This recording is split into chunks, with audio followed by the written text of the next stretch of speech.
Blog Talk Radio. Media Xinhua, they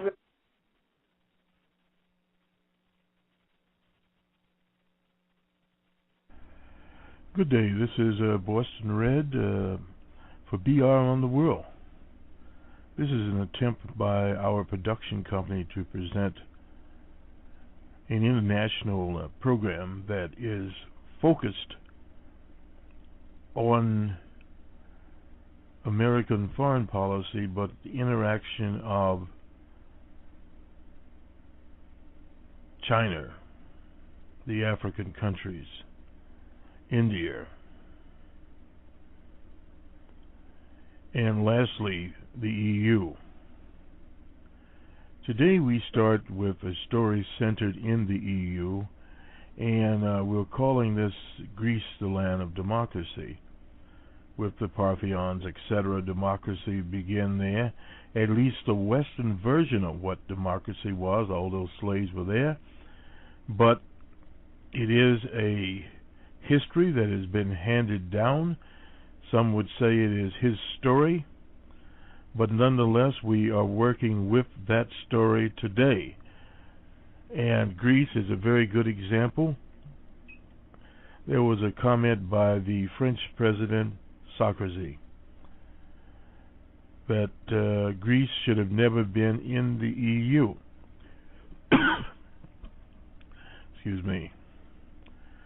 The Greek Prime Minister Papandreou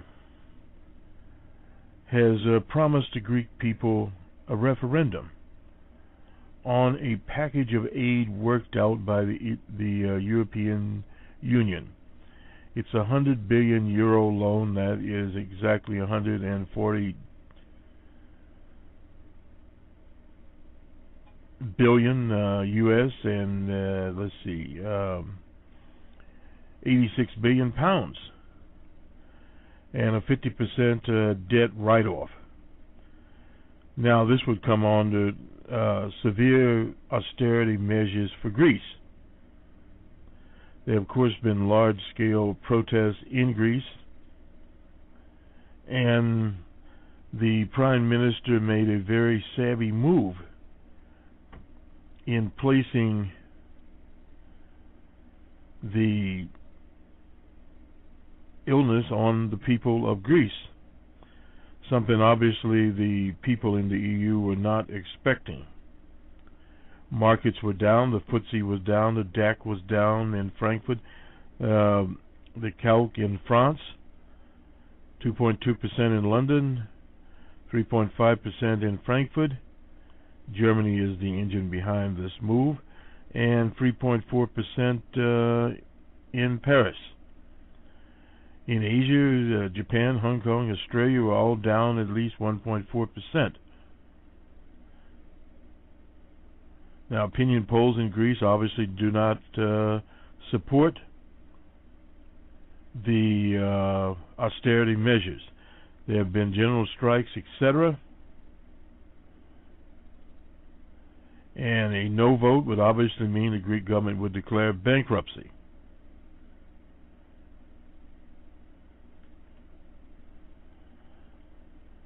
So this would be a severe move that would affect the EU.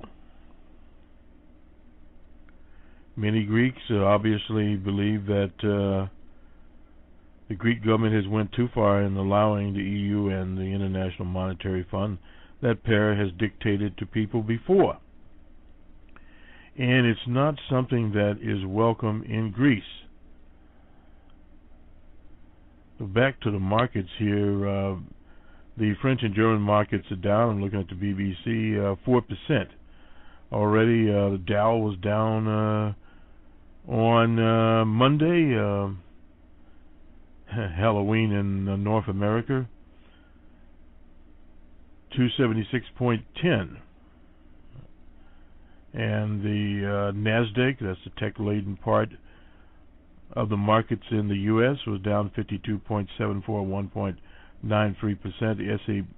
S&P 500 was minus 31.78, or 2.47.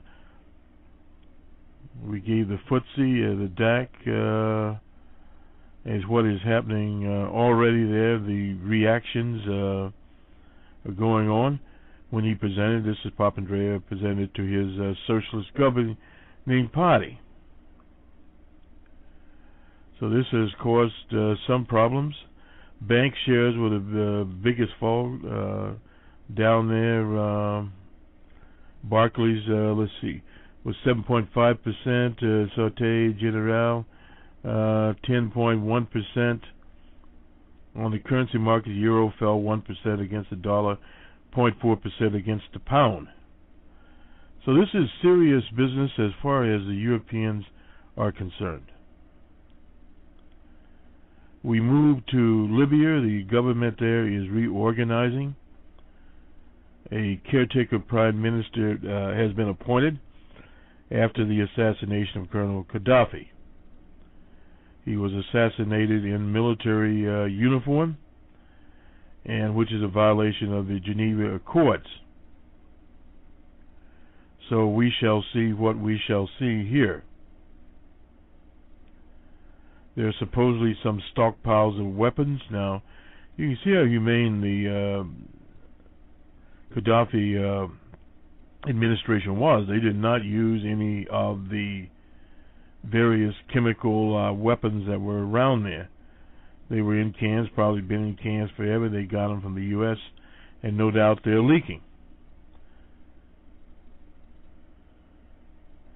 Now, the Russian Republic drafted a resolution unanimously adopted.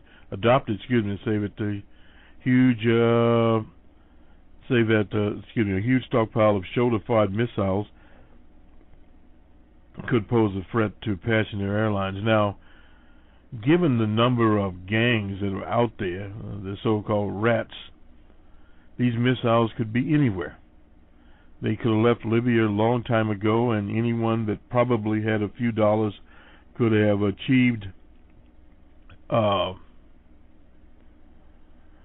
ability to secure these weapons.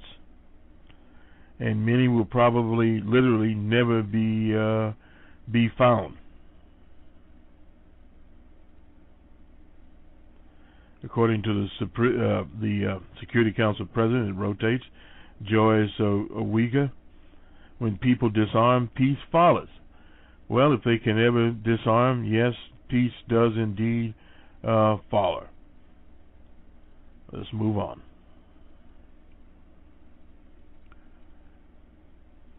In Australia, someplace here, the Prime Minister there has a definite problem with Qantas. That's the airline. It has been grounded, and Gillard is furious.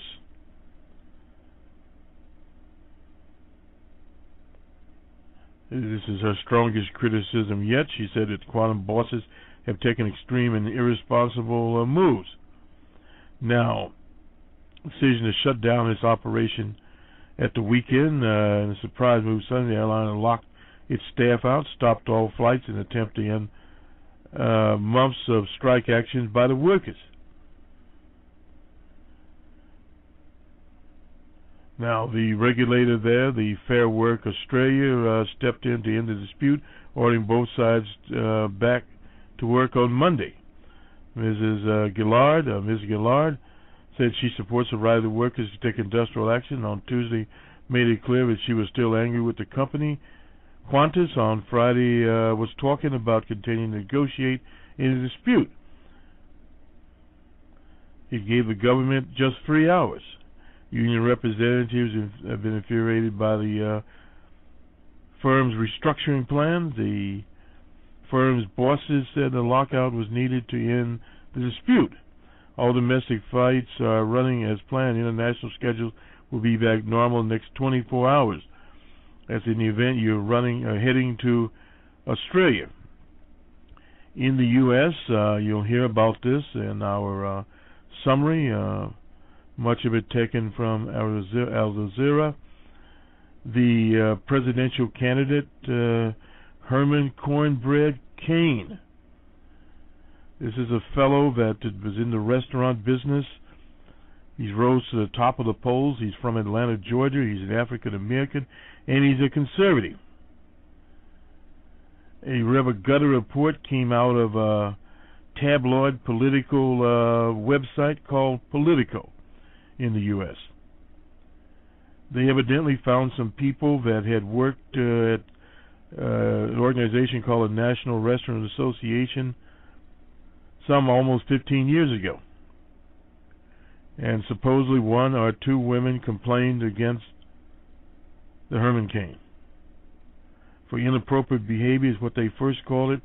And in the U.S., sexual harassment basically means a hostile work environment. Candidate Cain was at the National Press Club, which is a national organization of journalists in the U.S., in Washington, the capital. And he said basically, I've never sexually harassed anyone. And the story moved on. He later in the day said at the press club, he basically said he did not know about any settlement activity, but there could have been some. Later in the day, evidently somebody briefed him, and he said yes, there was some settlement activity. He didn't really know about the amount.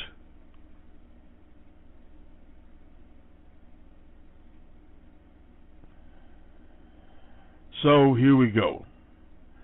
The allegations obviously were the work of one of the campaigns opposing him that brought it up, and now it is out there. But is it relevant to the American political process called a presidential primary? This is a GOP primary. It is not. But the story started on late Sunday night. It ran Monday, and perhaps we'll see it on Tuesday.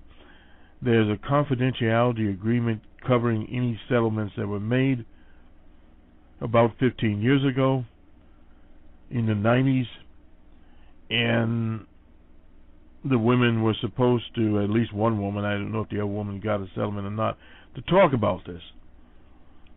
Evidently, with what they call here opposition research, they uncovered it. The tabloid Politico took it, and now the other news medias are digging through there.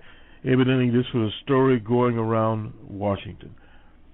What has happened in recent years in the U.S., much of the politics has turned tabloid into gutter activity. We had that with a former president, Bill Clinton, but it never stuck. He was like the Teflon person with various women. In fact, actually, he was impeached for making statements with another woman named Monica Lewinsky and not giving all the facts out. The Senate at that time was controlled by Democrats, so he went nowhere. He went on to win the re-election contest without literally a problem. So this particular situation will go on until it's finally settled. But it is a side issue in the U.S., no doubt about that. The economy is the principal mover. This man, Cain, he was all about, or is all about, the economy. Has a plan called the 999 plan. Personal income's 9%, corporate 9%, and a 9% sales tax. Some of the things that put him at the top. And before we forget here, China has launched an unmanned spacecraft. You hear about it in the summary, and it will link up. They have a program by 2020 to have a space station. One of the reasons nations want to have space stations is so they can update their technological standing in the world. If the theory of knowledge holds up, and it has, you will see more and more people, or nations I should say, getting to more parity in terms of knowledge. Because knowledge is out there.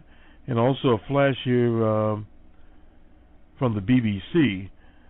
The Colombian, I believe, wait till it comes up here again, the Colombian president has dissolved a spy agency. Juan Manuel Santos dissolved intelligence agency DIS, D-A-S. This is Boston Red for BR on the World on the first day of November, 2011. Good morning.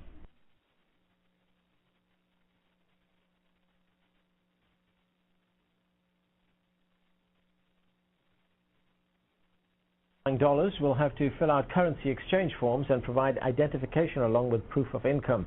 The officials estimate that as much as reported that the launch did go without a hitch. There had been some prior problems with other launches in the past, all very minor, but so far what they're saying, what the scientists are saying, is that it seems that it was an incredibly smooth launch.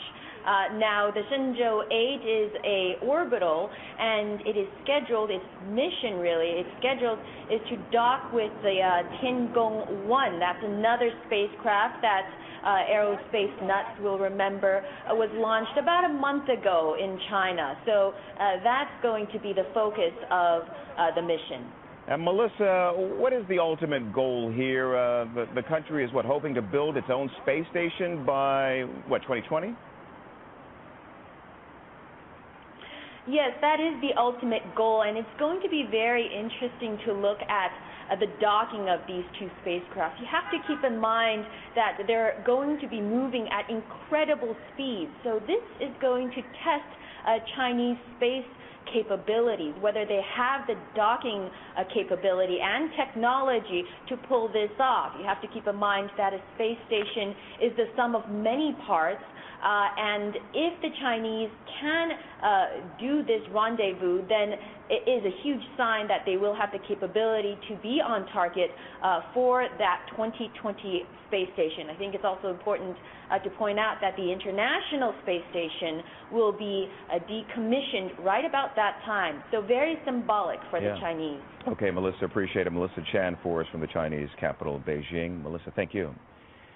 The occupation of London's St. Paul's Cathedral by anti-capitalist protesters has led to another high-profile resignation. The dean of the cathedral, Graham Knowles, said the continuing controversy was the reason for his decision to stand down. Emma Hayward reports now from St. Paul's. Well, for 2 weeks, the protesters have been camped out here right outside St. Paul's Cathedral. Now, the resignation of the Right Reverend Graham Knowles comes as no great surprise, really, because the church itself has been strongly criticised by some for its perceived handling of this demonstration. Many people feeling that it should be behind these anti-capitalist demonstrators. However, one of the spokespeople for the Occupy London group said she really didn't want to see the dean of this cathedral go. We've never asked for scalps. That's a word that's been used by the media in terms of resignations. We've never asked for that. We've never called for that. It's a real surprise that this has happened today. We've been working very closely with the church to make sure that this site is functioning, is safe, is clean and tidy and so on. So it is a real shock to hear that news. Again, I'm personally very sad about it. Well, of course, there are those who believe that the protesters have actually lost sight of what they are trying to achieve here, and that the dean is something of a victim in all of this. The protesters are digging their heels in at St. Paul's. I asked one of them whether they'd still be here next week, and she said yes, she will be. A new study by a U.S. scientist previously skeptical about climate change has concluded that global warming is indeed a reality. Over to Anand Naidu in Washington for more on that story. Anand. Thanks, Tony. The study was partially bankrolled by the Charles Koch Foundation, whose founder is a major funder of climate change deniers. Richard Muller found that temperatures on land are now 1 degree Celsius warmer than in the 1950s, and he warns that, quote, greenhouse gases could have a disastrous impact on the world. Muller said he came into the study with, quote, proper skepticism, reflecting the attitude of 18% of the country who do not believe global warming is happening. 64% believe it is happening, and the remaining 18% say they don't know. It's difficult to estimate exactly how much money is spent on so-called climate change denial. However, oil and gas companies spent over $163 million in lobbying Congress in 2009. And those efforts appear to be paying off. Last year, the Senate refused to pass a bill to curb gas emissions. The U.S. lags behind other nations, announcing in 2001 that it would not implement the Kyoto Protocol. That's the international treaty requiring nations to reduce their greenhouse gas emissions. Well, earlier I spoke with Richard Muller from Santa Fe, New Mexico, where he presented his findings on Monday. He says developing countries are responsible for most of the world's greenhouse gas emissions. Most of the carbon dioxide emissions in the future that will give global warming are going to be coming from China, from India, and from the developing world. That creates a problem because there's nothing we can do in the United States unless we set an example that the developing world can afford to follow. I'm not sure what policies we should change. I think we have very reasonable policies on climate change right now. But a policy that where we simply reduce our own emissions by spending lots of money on expensive technology, that doesn't help the world, and it will not slow the ultimate global warming, assuming the theory is right. I'm joined now by Rick Peltz from the Climate Science Watch, which aims to hold officials accountable for how they use climate science research. In 2005, he resigned from the U.S. government's climate change science program because of White House interference. Thanks for joining us. Good to be here. So what do you make of Richard Muller's change of mind? Well, it's an important study in that he looked at an enormous amount of data on the global surface land temperature record. I mean, really more data points even than in the U.S. government scientists' record. But he came up with exactly the same findings that the leading climate scientists have known for years, that the planet is warming and that the rate of warming has been accelerating in recent years. Well, so we have an eminent climate change denier who says, I've looked at the data and I've come to the conclusion that people who believe in climate change have been telling us for a long time that temperatures are rising. How does an opinion like this, a change in opinion rather, translate into concrete action? Well, that's hard to say. It will be difficult for people who completely deny that global warming is happening to have any credibility. But there are several fallback positions. They'll argue about how much of it is caused by human activity, although that is also well established by a mountain of scientific evidence. It's from our burning of fossil fuels. And that is something that he didn't investigate. But it wasn't part of his study. But the National Academy of Sciences and the IPCC and the climate science community generally has been making this point for years. Then there's a question of how much it will change in the future. It's projected to warm at a much greater rate in the future. What will the impacts be? There's likely to be a very wide range of harmful impacts. I don't think that this one particular study in and of itself will force action, because the obstacles to action on climate change are not really about science and science communication anymore. They're about politics and the political resistance to taking action. You know, we look at those figures that I cited earlier on. You know, we've got 64% of people in America who believe that climate change is happening, 18% saying no. Is there going to be a tipping point somewhere in the future that's going to make politicians look up, get up, and say, we have to do something about this? Hopefully before we experience disasters beyond the environmental tipping points. My sense is that public opinion will follow strong leadership. Right now, in this country, they're not getting a strong communication from the political leadership that this is an urgent problem. I mean, the right wing is dug in on being against government regulation and really denying the science. And even in the White House, you don't have the president talking about the problem. Now, granted, there are a lot of problems to talk about, but I think that when the leadership is ready to bring public opinion along, public opinion will go along with it. But we're not there yet, because there are powerful economic interests, particularly in the energy industry, right, that don't want to be regulated, that don't want alternative fuels that they don't necessarily control to be brought into the system to power a system off of coal. And they exercise, I mean, the Koch brothers you've talked about, enormously important player in that they have a purse of $50 billion. They actively use it to fund a wide range of their right-wing takeover in this country. And climate change has just been drawn up into that whole battle over what kind of government are we going to have and what kind of country are we going to be and who's going to control it. Okay, so we're going to have to leave it there. Thank you for joining us.